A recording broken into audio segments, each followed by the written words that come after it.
So, ladies and gentlemen, it is March the 9th, 2021. And this weekend, March the 13th, 2021, a legend, which he is, Anthony Chalk or the man Mundine, 48 and 10 with 28 KOs, is going to be 45 years old, by the way, is going to be taking on Michael Mick Zerafa, 27-4 with 16 KOs. You may remember Mick Zerafa from taking on Kell Brook, took him to hell and back. Some may say he beat Kell Brook. He was sparked out by Peter Quillen in one round in New York on national television, a highly viewed national television bout, by the way. And he, in my opinion, has took what was left of the soul of Jeff Horn. Right now, Mick Zerafa pulling up the rankings here on our beautiful website, FightView360.com. Please take your time out, like the video, and subscribe. Only takes a couple of seconds. On the website, our rankings are updated monthly, sometimes weekly, in accordance with the sanctioning bodies, the WBC, WBA, IBF, WBO, and the Ring. Mick Zerafa right now, let's see, he's ranked at 160. Right, Big J? By the way, we got Big J on the line. I got the rankings up right now. I'm looking for where he's ranked. Let me see. Hold up. The rankings have just been updated. So Mick Zerafa. Off the top of my head, I don't see his name. Maybe hold up. Maybe I'm looking. Number 7 WBA off the top of my head. Okay, no, he's now, and our WBA rankings have just been officially updated. He is now number 9. He fell in the rankings in the WBA at 160. No surprise there. He hasn't fought in 14 months, so that's not a surprise. Yeah. At 160, he's only ranked by the WBA, not by the other sanctioning bodies. Unless I'm scrolling right now as we're talking, and I don't see him because I remember he was ranked at one point in both divisions, wasn't he? Not 100% sure, but I'm pretty sure after the first Jeff Horn defeat, he would have been ranked by the WBO because that was a WBA and a WBO fight. So pretty sure, even the IBF, because there were 3 belts on the line for the first fight. WBA Ocean, WBA Oriental, and IBF Asian Oceanic middle titles. But the rematch was only the WBA WBO titles, and of course he hasn't done anything since, and the WBA Oceanic middle titles on the line in this fight. So, yeah. Okay, so here's the story. And Jay, you're going to help me with the particulars. And I have the website, epicenter.tv. Okay, let me pull it up full screen. For $30. Now, is that $30, Australian, and for subscribers it's $25? Is that the normal price for pay-per-views over there? Depending on who it is. $30 is pretty... Is it expensive? Like oh, shit, no, that's low scale. That's low scale. $30 is probably the starting price. I've never seen anything lower. I think $25 would be the minimum you would pay. So that's on the lower scale of things. I mean, when it's a Tim Tszyu fight now, they want $60 regardless of who he's fighting. So according to the Epicenter TV website that you can order from right now, also for Australian viewers, we're going to put the link right down below in the description box. It says it's 3 days, 19 hours, 9 minutes, and 15 seconds and counting down until the fight card starts. To go over the card before we get into the particulars of everything going on with the card and our thoughts on the fights, let's go through it. Do you want me to? I'm gonna read through BoxRec, and Jay, you'll give me your thoughts on the fights. So let me just really quickly just read through the card. So of course the main event is going to be Mike Zerafa versus Anthony Mundine, taking place at 160 pounds for the vacant WBA Oceania middleweight title. Blake, according to BoxRec, let me pull it up full screen for you. Blake Capriella versus Ferris Chevalier. Blake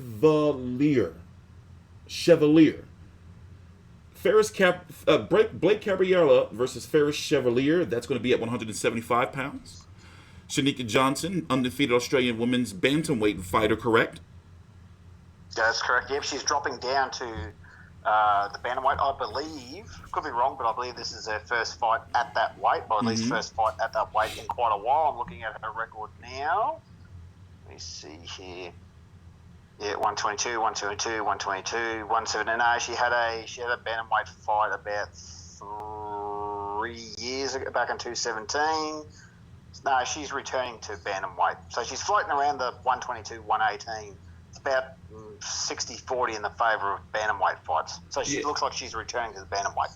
And you have a LaShawn Higgins versus Orion Mitchum, Mason Smith, Ray Ingram, Josh Gottschalk versus John Min, and Benjamin Bomber versus Scott Kelly, and Sam Abdurrahim versus Stuart Stokes. So who are you looking forward to on the card? Like, what fights are you looking forward to as an Australian? And what fights should Australians be watching if they're watching the card? Without a doubt, Shannon versus Shanika is going to be the fight of the night. That is probably floating around that bantamweight division. Most of the girls of note, Shannon, Shanika, Ebony Bridges, who's got a fight on the same night up in Sydney, Susie Ramadan, all float around that bantamweight division, and Shannon and Shanika would be number 1 and number 2 bantamweights in the country. Okay. There's pretty much, because Shanika hasn't fought in quite a while. I mean, Shannon is the number 1 bantamweight in the country at the moment, unless Shanika bumps her off, because Shannon won the European, the Commonwealth bantamweight title last fight. And Shanika, I think, is still the current, or might be a former WIBA super bantamweight title. So she's actually held a minor version of a world title before. I think that's still current. Okay. So these girls are, Shannon's obviously vastly more experienced than what Shanika is, but it's going to be the fight of the night without a doubt. And most publications I've seen be like, yep, this is definitely the one to look out for. Blake is, let's be honest, he's just having to get back into it, a tune-up fight. His original opponent was a rematch with a different fellow whose name I've forgotten. He got injured or whatever, and he's been replaced by this Farris gentleman, who I know not much about. There's been a lot of talk about this Benjamin Bomber guy. I think he's a Commonwealth boxer. That's a Commonwealth Games boxer that's turned pro. He possibly could have been an Olympian that's turning pro. I've heard a fair bit of buzz about him. I'm pulling him up now, doing a little bit of I think he's either a former Commonwealth Games boxer or he's just turned pro and he was just about to go to the Olympics. One of the two. There's been he's always getting mentioned in the videos. They're looking forward to his debut. So and pretty much the other are just run of the mill. We've already talked about Reagan. We've already talked about John Ming and our thoughts about those two guys. Well, let's go into the main event. Let's go into the main event. Something that it is a little distressing, because I'm going to say that Mundine is probably the first international boxer that I really, really followed throughout his career, especially since I've been on YouTube. I mean, I'm a guy, as for those who don't know, there's a big difference in the time zone. So, for example, here it's 7:25 a.m., and just so happens it is usually, would a Mundine fight be on right now? It'd be like the main event, correct? Right, Jay? What time is it over there now? 11:30 at night. So normally a Mundine fight would be happening around this time or just finishing up. Finishing up. So imagine, now let me tell you what, real quick, what fights of Mundines that I've covered on YouTube between this channel and the last channel I was on. Bronco McCart, Daniel Gill. I covered the Shane Mosley fight. I covered that live early in the morning. I actually talked to Anthony Mundine, and I don't know if he's still with him, a guy by the name of Ben Thompson. I don't know if they're still. Gunnar Jackson, I covered these fights on YouTube. Joshua Clottey, Sergey Rabchenko, Charles Hatley, Danny, I've covered these fights, all of them. And currently, as it stands right now, and this is not to toot my own horn because it damn near broke my heart, I almost cried. Currently on YouTube, I have the highest viewed Anthony Mundine anything video. And it's because, unfortunately, he got knocked out by Jeff Horn. Now, here we are, In 2021, March the 13th, this weekend, Anthony Mundine, who's 45 years old, he's been KO'd 4 times with 10 losses. He's noticeably and visibly slower. Reflexes, and he's taking on a young, dangerous, battle-tested Mick Zerafa, who, by the way, if him and Peter Quillen were to have a rematch today, guess what? I would pick Mick Zerafa. The only guy to knock him out. So that's saying something. So, what are your thoughts on the fight, Jay? I mean, I am concerned, and I'm going to go ahead and say that I have Mick Zerafa by stoppage. If Anthony Mundine, if the whatever you believe in, gods or God, whatever that's your right. If he finds a way to pull this off, that man needs to abscond into the night and just disappear, and just he will be the fucking man for eternity if he pulls some shit like this off. What's your thoughts? It'll be. I honestly think that the only way it's going to go past round 3 if Mick lets it. That's my honest thoughts. Try to give the crowd, a show. Try to give a crowd a show. Try to let Choc go out of a little bit of dignity and all that sort of stuff. Which, I mean, that's my honest thoughts. I mean, as I said, there is so much confusion and negativity towards this on social media. It's just So is this one of those? Most Go ahead. One question though. Is this one of those fights where people are going to watch out of curiosity? I'm guessing. I don't know. Or people are interested in Maybe they may not buy it, but they're interested in following it because of curiosity. Like they're going to be like the first thing they're going to do on Sunday morning, Australian time, when they get up, it's like, oh, let me go check the results of this, see if Anthony Mundine got his shit pushed in. I think that would probably be a fair comment, because there's very little, if any, mainstream coverage by probably the local news team. But the hardcores, though. Fight. Oh, the hardcores will be following it for sure, because everyone wants to know what's Mick going to do after this.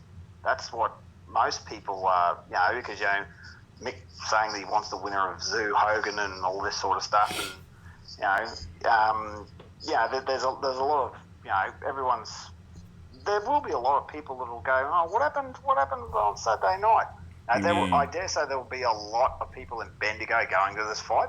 I've seen on the news where they had a media day about a week ago that there were a lot of people turned up to see Mick and Shock in the streets, take photos, all that sort of stuff, So I dare say there will be a fair crowd. I mean, yeah. By the way, where's it taking place? Where is it taking place, and how many does the venue hold?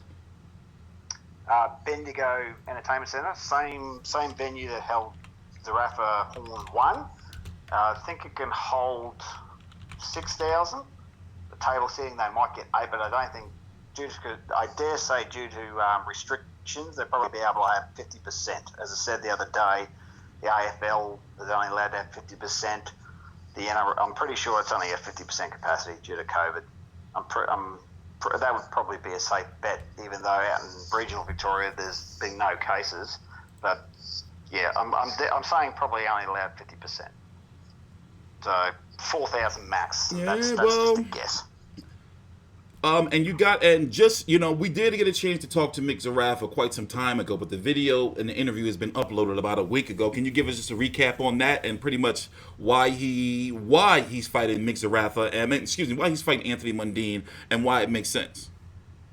Well, basically to him, and this is a fair point, is that no one else in Australian boxing in the middleweights is around Mick Zerafa's level. Which is fair, because you've got all these young fellas like Isaac Hartman and all these other fellas, names I can't remember off the top of my head. You've got all these boxers that have only had 10 fights to their name. I think Isaac Hartman's only had like 9 or 10 fights. He's the Australian middleweight champ at the moment. Mick's 34 fights in. He's fought an international talent. He's fought in former world champions. He's fighting someone who is, still very green, and still learning how to lace their boots, probably wouldn't be a good look for him. But then again, he's going to the other extreme where, Mundine is a known name. He believes that will give him a bump up the rankings of the WBA. That this is all the way that he's working off it. So you can see, well, do I fight the young fella that hasn't really done anything yet, or do I fight the, aging legend?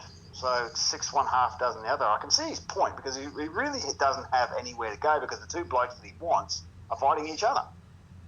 He can't fight Zoo and he can't fight Hogue because they're fighting each other. So what else is he to do? So he's got to fight somebody.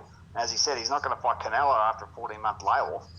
So, I think that was a fair enough thing. But, there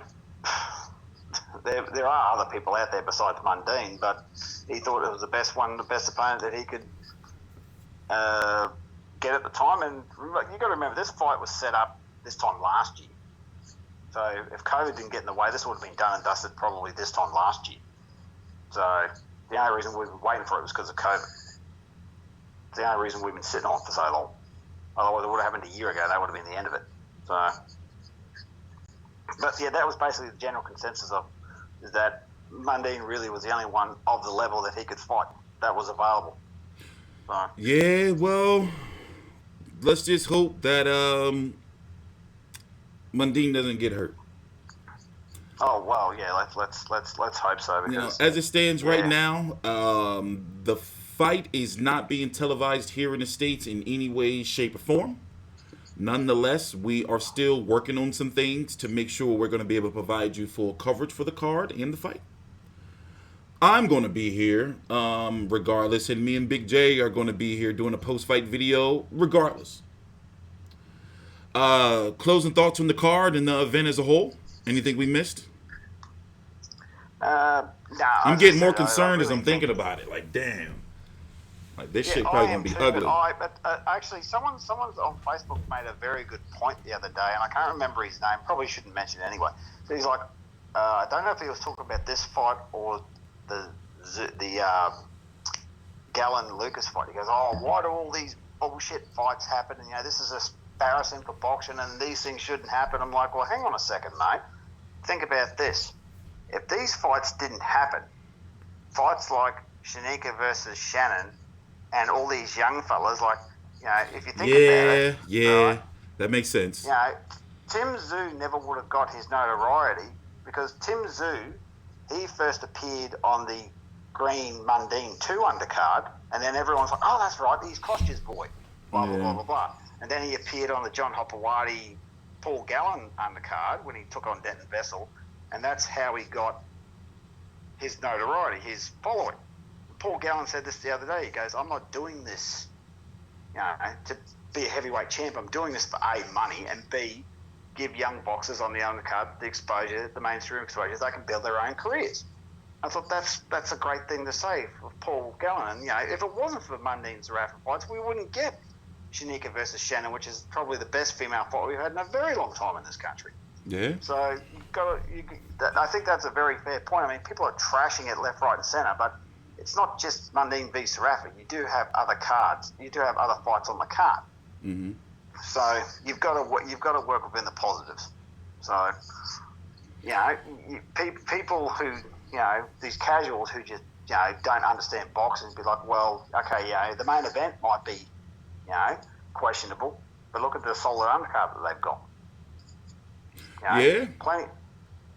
I mean, even Kostya Tszyu appeared on Jeff Fennick, Zuma Nelson 2 to get his start. So all these young fellas have got to start somewhere.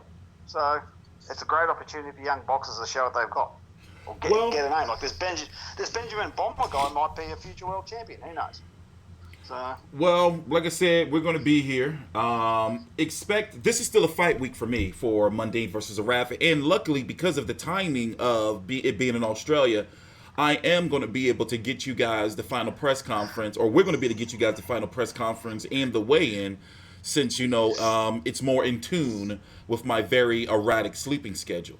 So you're going to be hearing from me and Big J more throughout the week, and we're going to be covering the shit out of this fight, along with all the other fights that are coming on. And one reason, and he brought it up, but I did it on purpose to not mention Tim Tszyu, is we're going to talk about Tim Tszyu and Zerafa a little bit later on, because it seems as though they're on a collision course that will likely, could possibly happen before Tim Tszyu gets his title shot. So we're going to be talking about that. So this is TstreeT Controversy. Please take your time out and like the video. Big J with FightView360.com. You can follow him at Old Mate B on Twitter, and I'm going to make sure I put that on the screen as well the next time we do our video, so it's popping up at the bottom. Please take your time out once again to subscribe and like the video, and we'll see you at the final press conference.